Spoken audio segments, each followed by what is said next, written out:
And APB, American Protection Bureau, voted #1 best on Long Island for all your security needs. Call 631-390-9050. That's 631-390-9050. APB.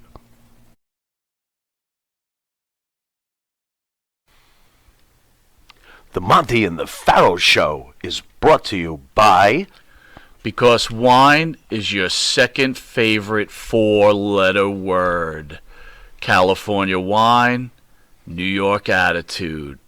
Good fucking wine. Yeah.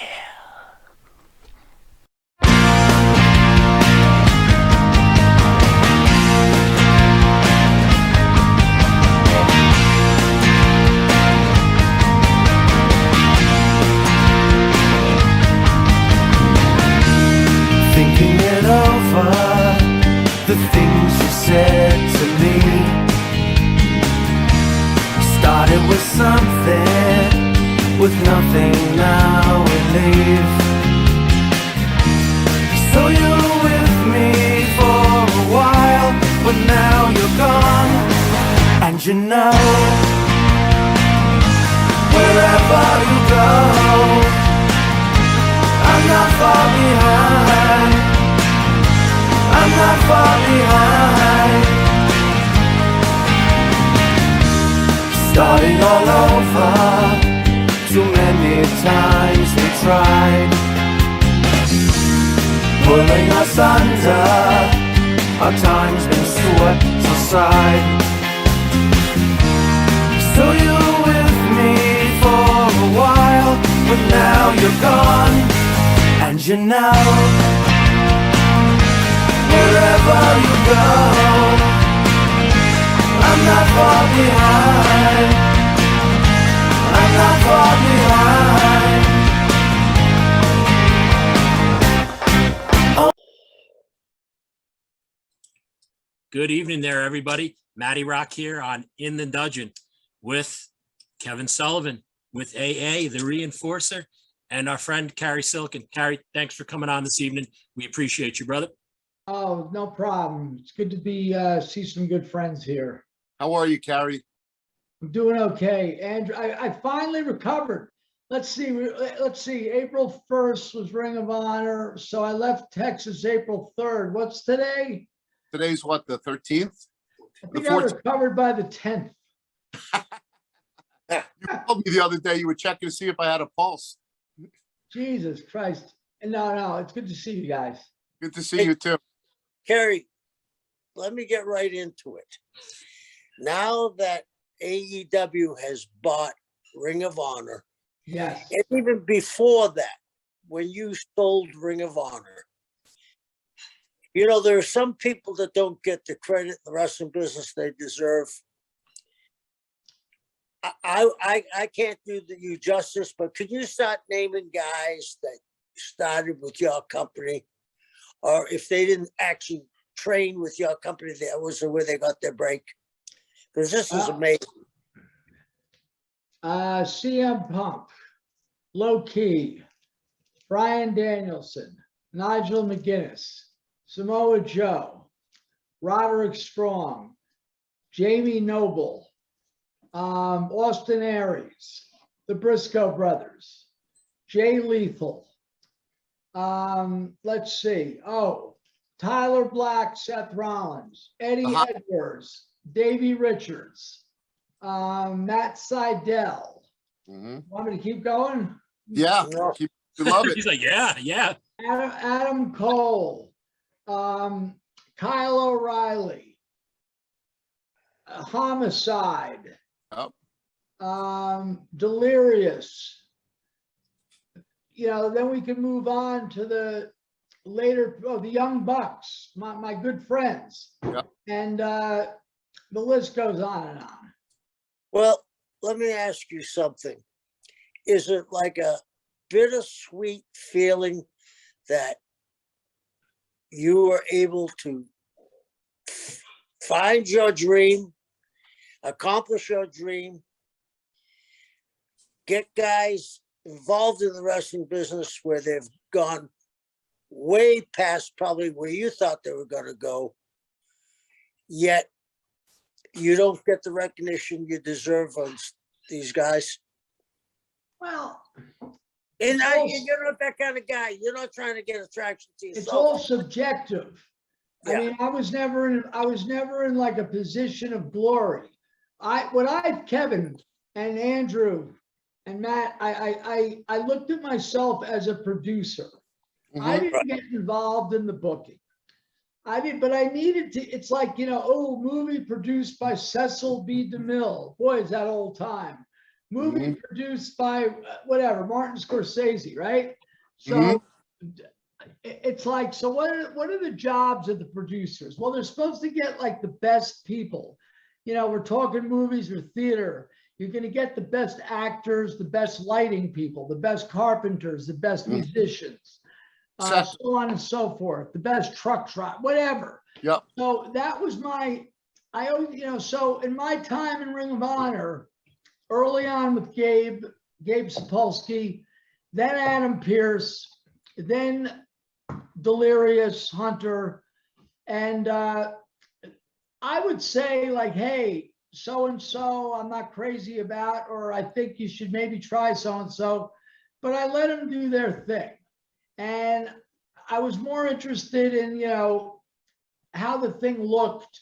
One thing that's forgotten about in Ring of Honor, in between 2003 and 4, I brought in lighting. It was rudimentary, but it was 4 poles, 6 lamps on each corner, and Gabe didn't want it. And Gabe was like a rock and roll guy. His favorite band is Rush, and he's a Slayer guy, blah, blah, blah. So he's like, Cary, I don't want you spending the money. We're just an indie. I go, Gabe, when you go to see Rush, or if you go to see a movie, what happens when the movie starts? You turn out the lights. What happens then? Well, the people pop. So we brought that in. And there was another thing. I noticed on Monday Night Raw, they were using those black barriers by ringside instead of the bicycle posts, right? Right. So it was almost kismet. Is that the right word, Kevin? Yes. That the guy Sid that worked for me, in an attempt to make something, it was like almost a mistake. Instead of he knew that he had to make something that wouldn't break. So he got this these pieces of like aluminum that were like the size of a bicycle rack, whatever that is, 9 feet by 3 feet. And he had this thin aluminum cut, but it was solid. And we painted in black and then the ROH logo. So the people that got those front row tickets, they got to bang on the damn thing. And that was big. If you and Andrew knows, and I think Matt knows, that was a big part of the Ring of Honor shows, as well as the lighting. And as we got through the dark ages, 2005, 6, 7, and I'm a rock and roll guy, we kept adding stuff. We had lasers, this, that, compared to what WWE or AEW does. This is like a joke. But at the level we were doing at, and you know what we had the most of? Pipe and drape. I would never let there be an empty seat. I remember going to see my boys, Jethro Tull. This was like in 2000, and the keyboard player at the time I knew. I went out to Arizona. I said, "Where were you guys last night?" He goes, "Oh, we were in Salt Lake City." I go, "How was it?" He goes, "Looked like a fucking furniture sale out there."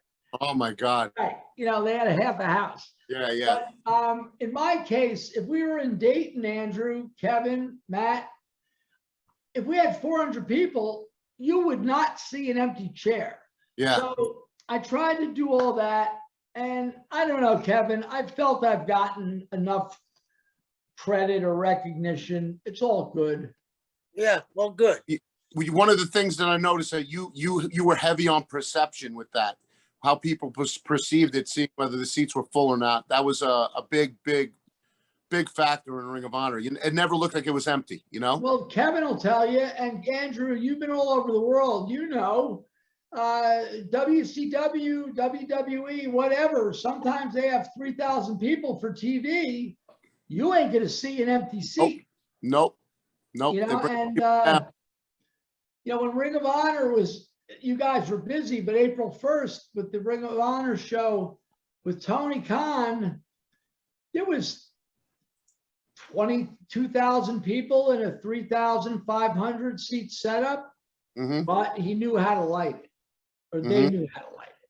So it just didn't give you the chance to see that. You mean, Terry, I don't want to interrupt It's all you, right. but you meant 2,200, not 22,000. No, 2,200 Yeah, Yeah. yeah. in a 3,500 seat building. But you Right. wouldn't know. But you just couldn't see an empty seat. Yeah. So, It's all about perception. Okay, as we're spinning off of that, what do you think? And I'm not putting you on the spot, but what do you think they're gonna do with Ring of Honor? Will they put it as a separate entity? Will they try to restart it? Will they cross guys back and forth?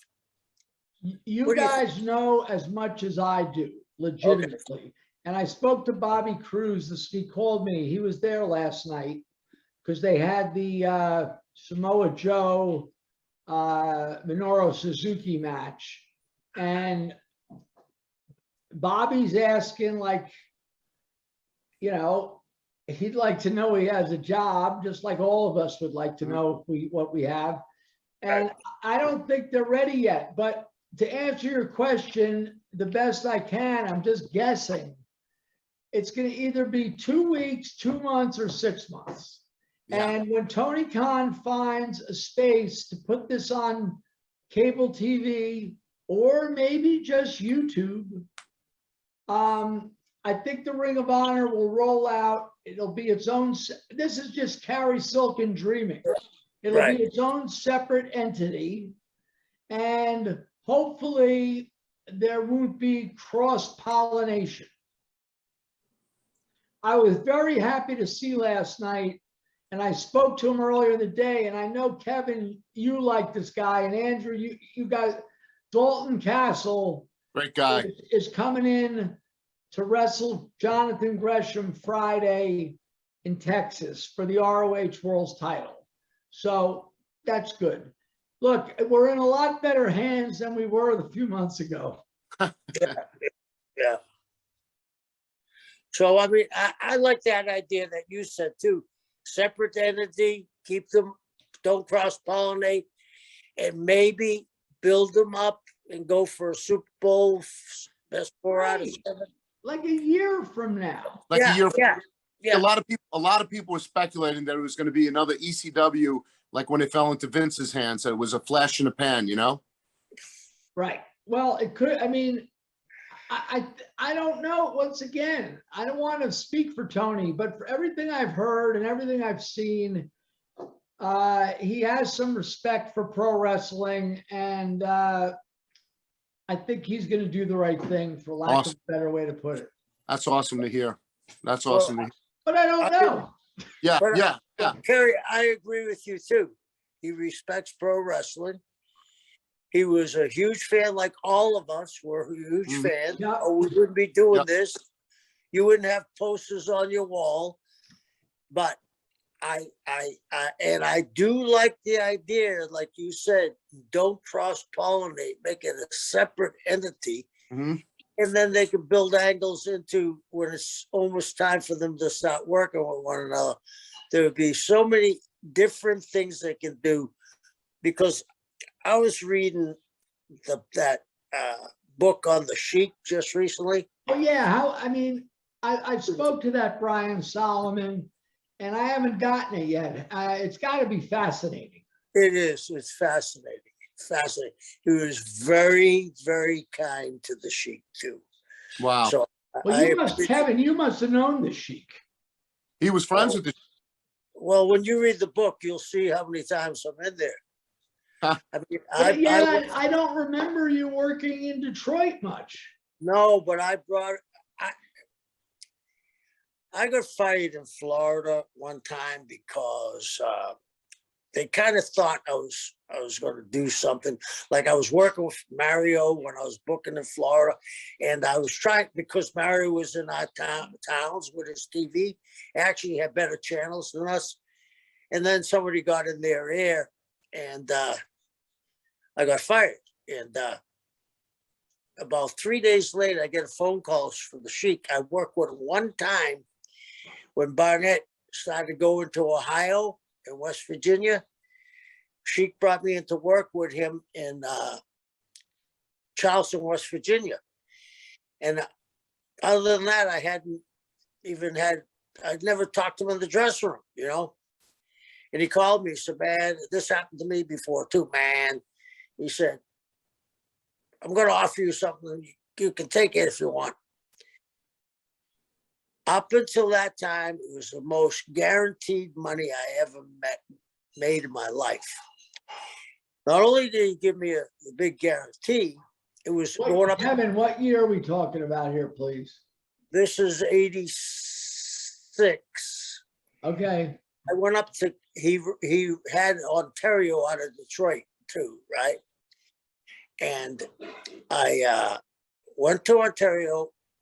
Not only did he pay me, he took care of hotels, food, bar bills, everything. He was a super guy to me.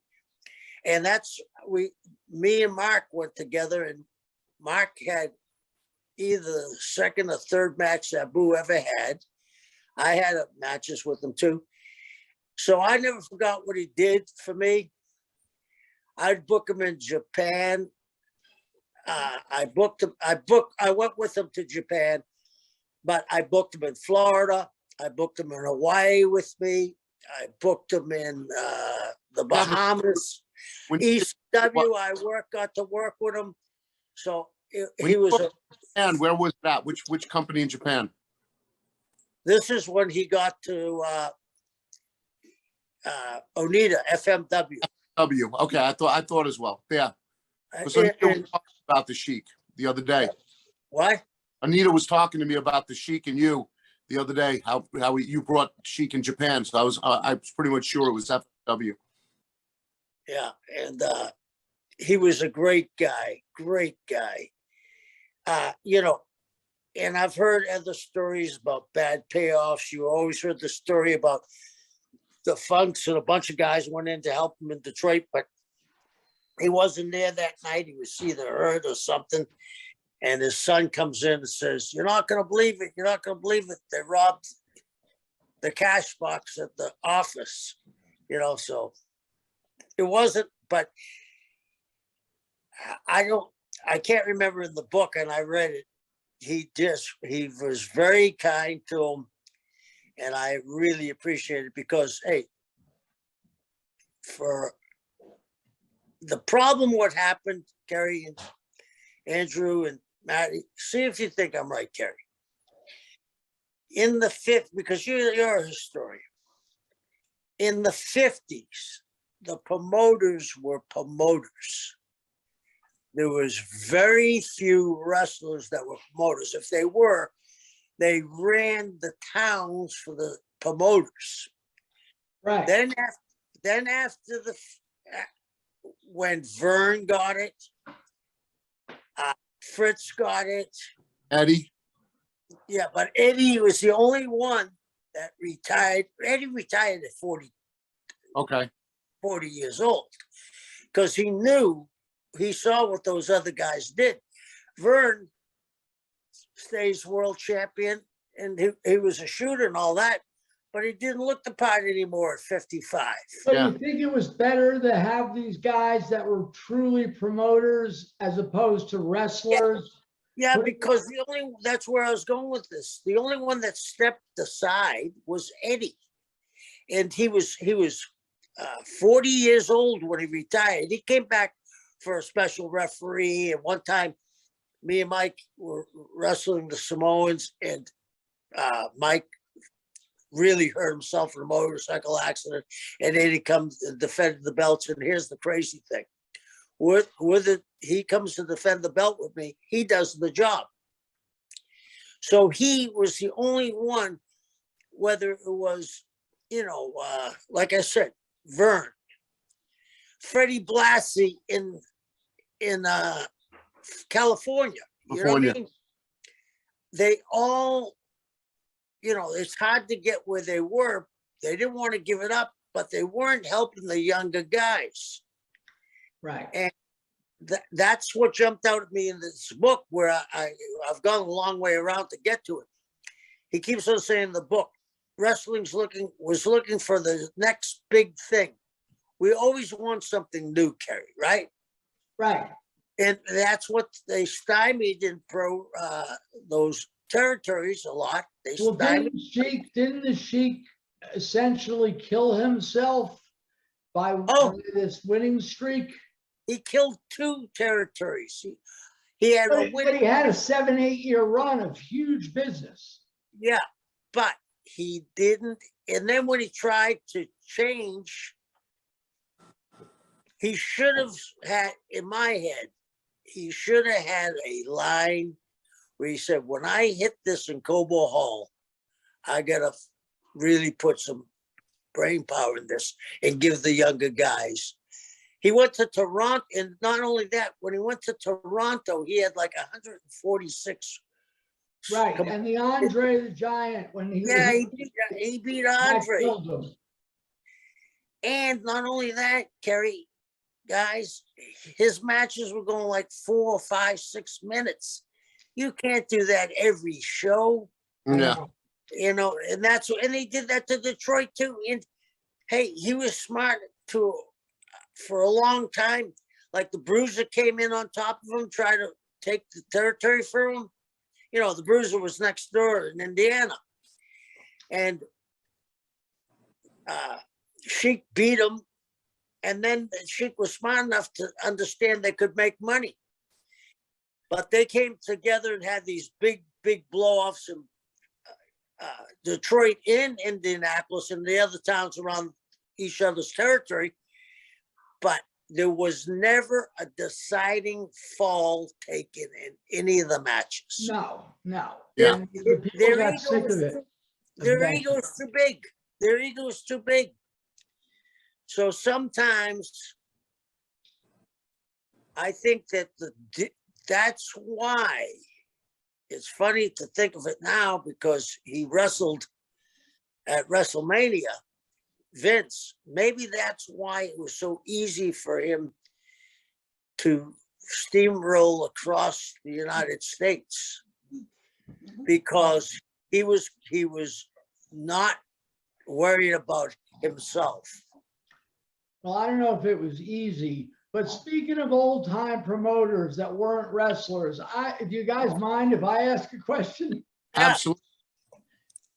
We on my podcast that I do with Ian Riccaboni, Last Stop Penn Station, we're joking, and he's a young kid, but he's got a good sense of history.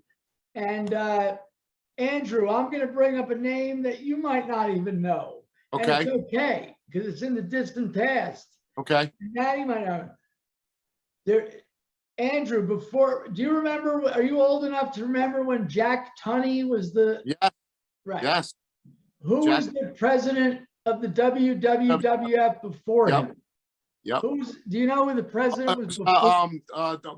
Not Willie Don't do Gilzenberg. that. I got it. Nice. Now check it out. To the man who doesn't remember his anniversary. Ooh, yeah. Good. And here, before I'm going to give Kevin the floor, my parents were, Newark, N-E-W-A-R-K, Newark, New Jersey Jews. And that community, they knew everybody, right? And I think I mentioned this to Kevin, and I got a poster. I can't pull it down right now, but Willie Gilzenberg had a partner in Newark. His name was Babe, B-A-B, like Babe Ruth, Babe Cullen. But Willie was associated with WWF.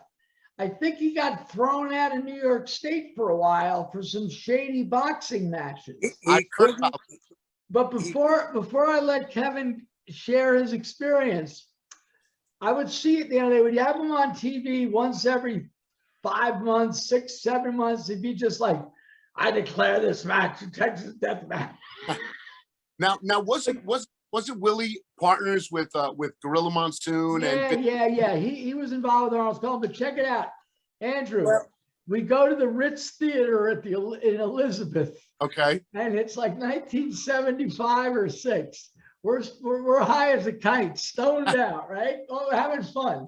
And the main event was like Haystacks Calhoun and Tony Garea against whoever, the Samoan somebody. But on the box office, right? Like they took a magic marker and they wrote Haystacks leg infected, no refunds. So we go into the show and it was like 90% Latino at least. Well, why Willie Gilzenberg thought he should do this is beyond me. So the show's ready to start, you know, classic opening bout, Johnny Roz against Arnold Skolin or Tony Alton, whatever. yeah, Tony.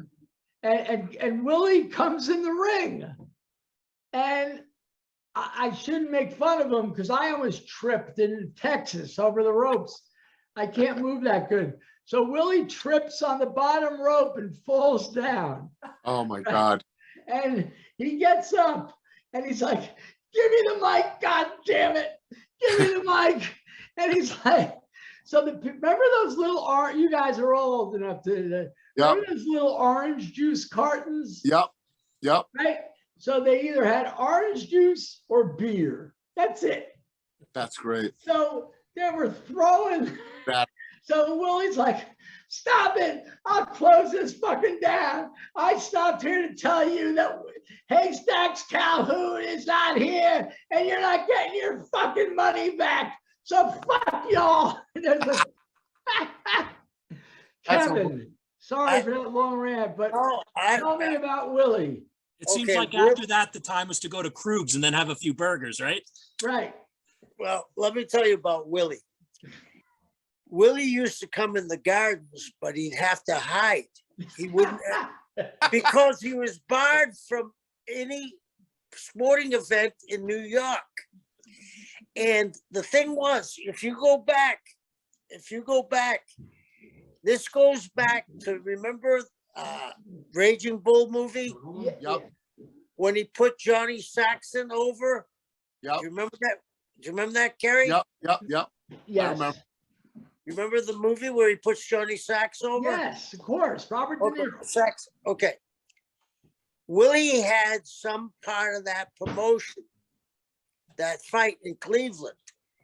And then that's what they did. He was barred from any, he ran the longest running boxing events of all times. He ran it over 50 years every Friday night in Newark. Right. And check this out, Andrew. I learned from reading the magazines, you had to be 14 years old to go to boxing or wrestling in New York. Yep. They changed it in 74. So I was dying to go to wrestling. I'm gonna throw something in. I'm gonna ask you, do you know why you had to be 16? 14. 14? It was 14. I don't know.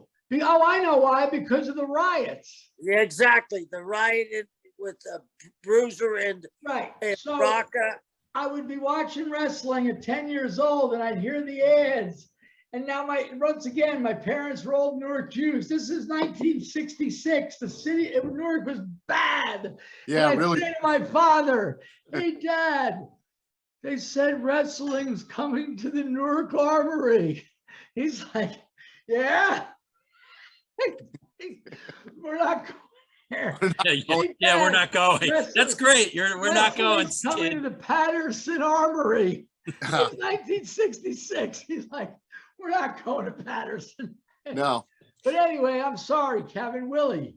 Oh, yeah. Willie, he had set that fight up, and there was another questionable fight. Not questionable. It was found out to be thrown in, I think it was either in St. Nicholas Arena. Cary, can you remember the arenas there? There was St. Nicholas, there was Sunnyside, there was Sunnyside, St. Nicholas, and I think they used to have at the New York Coliseum, There was another one too. That was in the 23rd Street Armory Yeah. or some shit. 23rd Street Armory.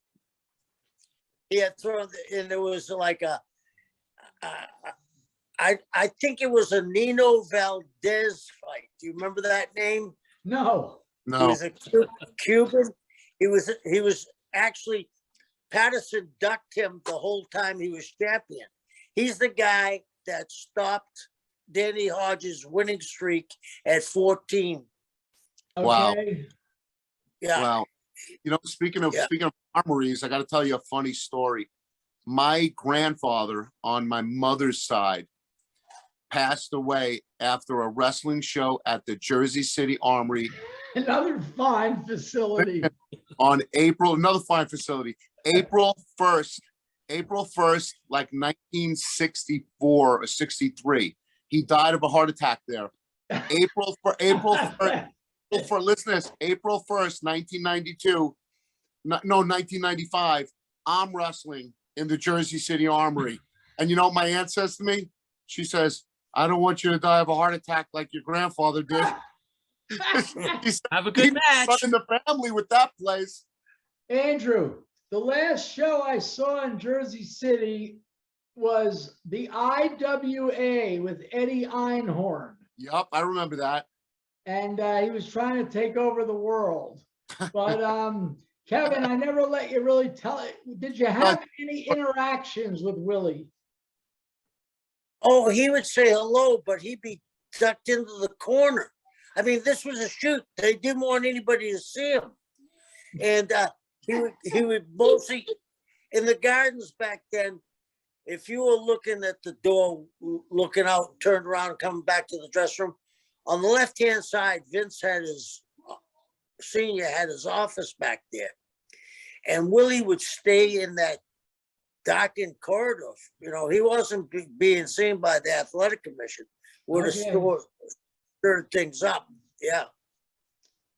It's just interesting stuff. Crazy, Yeah. right? Right. Crazy. And you want to hear something funny? Yes. That April 1st thing in 1963 or whatever, Johnny Valentine was wrestling on the show and in the main event when my grandfather had a heart attack. And when I was wrestling on the undercard in 1995, Greg was on the main event. Interesting. Wow. Oh, Funny. so you got Valentine to Valentine. Yep. And I have the poster to prove it. It was pretty funny. Keep this shit up, Drew. I'm gonna have it that it was you that shot Kennedy. Keep it I up, was baby. I was just gonna bring up Kennedy. Yeah. You know, I got to go to Dealey Plaza again when we were in Dallas. And it's just always fascinating. Always fascinating. You went to the book depository. I never had gone to the museum. I'd been in the plaza, and I'm very interested in that whole situation. It's not a conspiracy. It was a murder from three sides, but whatever. Yeah. So I'm interested in it. But yeah, it was really nice to go there. That's very cool. That's very cool. I love it. You know, when we're always traveling, we never get to see anything in the wrestling Right. business. That's why I got to Texas on Tuesday, so I could hang out a little. Cary, Keep saying that we're gonna go earlier, get a day in. Well, at least we got to have some dinners there. Yeah, we got Cary. to have fun. And when I went to London, when I wrestled in the UK in February, I got there a few days early, and the promoter took me to Piccadilly Circus. He took me to Windsor Castle, which was closed, figures, right? And he took me to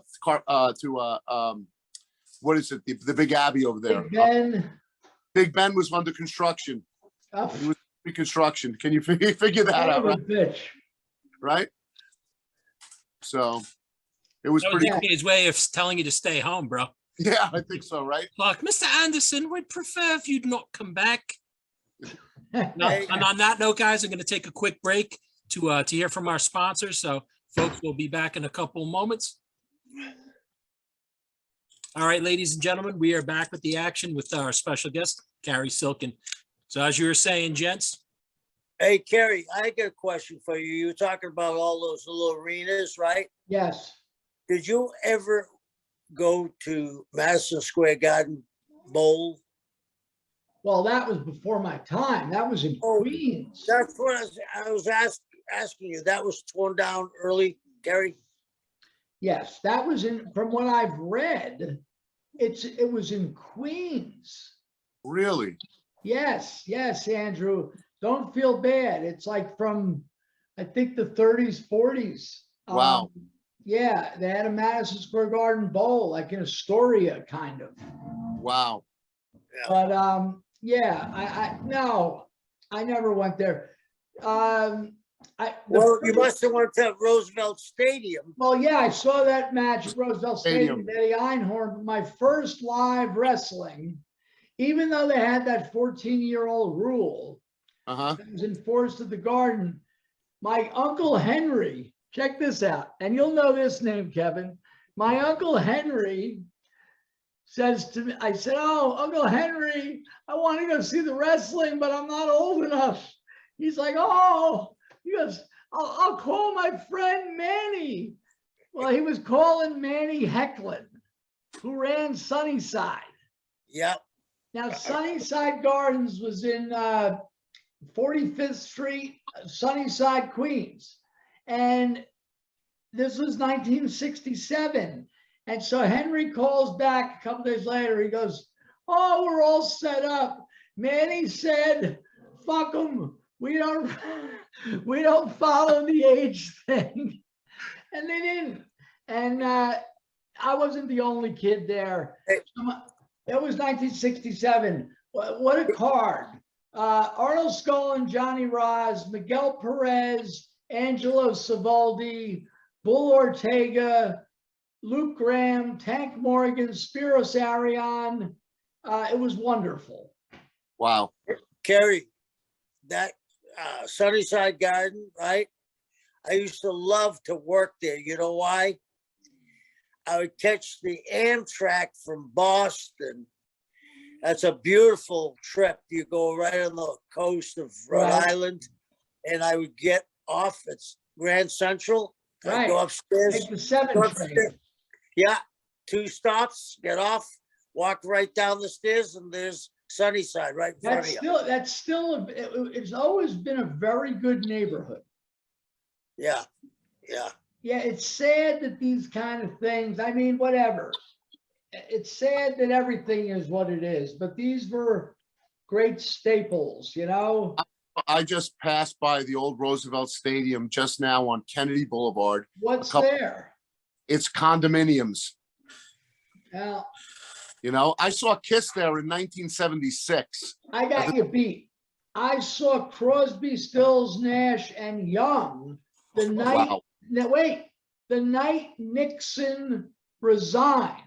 No kidding. You couldn't get a more appropriate band, Oh, you know, with their songs Ohio and Chicago. You know, they were one Hmm. American protest bands. And yeah, so I was there 2 years. What were you, Andrew? Like 5 years old when you went Like 7. Okay. So, but I saw Kiss there, and I think I saw Yes. Kiss was my first concert. I saw Kiss there, and I saw Yes there. I think Judas Priest opened up for Kiss at that show, or I think it was, Probably or Stars, or somebody like that. But SJRZ. Kerry, do you remember Roosevelt Stadium that the Dodgers used to play 10 games a year there? that's which one? The Once one in again, Jersey? It was before my time, but I heard about that. Now, Yeah. that must have been to try to appease the people from New York and New Jersey Yep. when the Dodgers left Brooklyn, right? Yep. No, this Slow is down. when they were in Brooklyn. Really? It was the Roosevelt Stadium in Brooklyn. No. Yeah. No, They used to They- play on the Jersey side.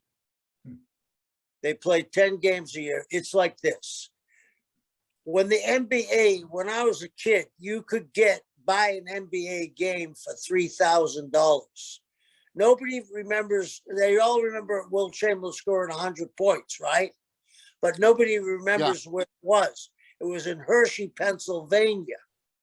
The Celtics used to play in Rhode Island, Providence, Hartford, Portland, Maine. They played for $3,000.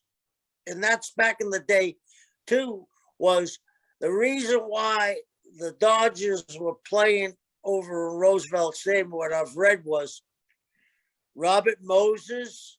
Oh, yeah. Yep. He wouldn't give them the stadium, Mhm. and that they were trying to scare him that they're going to move, and then they did. Wow. Yeah, Wow. Robert Moses was a funky guy, that's for sure. Isn't there a stadium named after him somewhere there? Or? At a There state is park. something named He's got a after state the park. Isn't that good enough? Yeah, Robert Moses State Park.